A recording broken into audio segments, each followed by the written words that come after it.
राजा दशरथ के पुत्र भगवान श्री रामचंद्र जी को 14 साल का वनवास हुआ था है। यह बात तो सभी को पता है। जब भगवान राम जी 14 साल का वनवास काटकर अयोध्या लौटे तो उनके आने की खुशी में अयोध्यावासियों ने घी के दिए जलाए थे। उसी दिन से दिवाली का त्योहार मनाया जाता है।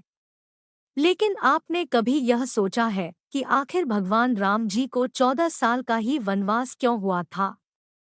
11, 12, 13 का क्यों नहीं हुआ था या फिर 14 साल से अधिक का क्यों नहीं हुआ? रानी कैकी की जिद से हुआ था वनवास। वाल्मीकि द्वारा लिखी गई रामायण के अनुसार राजा दशरथ की रानी कैकी की जिद के चलते भगवान राम को 14 साल का वनवास हुआ था।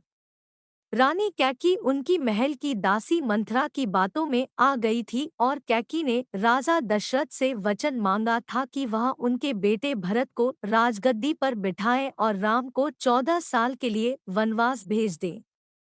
राजा दशरथ ये वचन देते वक्त बेहद दुख थे, लेकिन वह कुछ नहीं कर सके।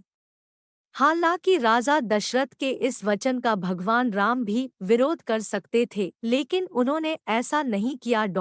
इसलिए हुआ था 14 साल का वनवास, 10 या 12 का नहीं। दरअसल रानी कैकी ने राम को 11, 12, 13 साल की जगह 14 साल के लिए वनवास भेजा था, क्योंकि रानी कैकी प्रशासनिक नियम जानती थी।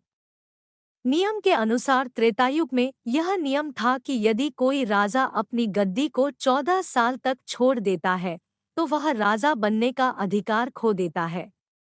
यही वजह रही कि कैकी ने राम के लिए पूरे 14 वर्ष का वनवास मांगा। हालांकि कैकी के बेटे भरत ने उनकी इस चाल को कामयाब नहीं होने दिया और राम की गद्दी पर बैठने से इनकार कर दिया।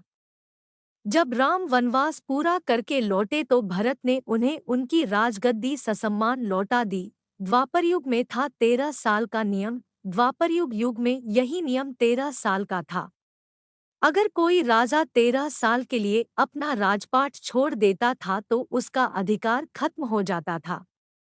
इसी नियम की वजह से दुर्योधन ने पांडवों के लिए 12 वर्ष वनवास और 1 वर्ष अज्ञातवास की बात रखी थी।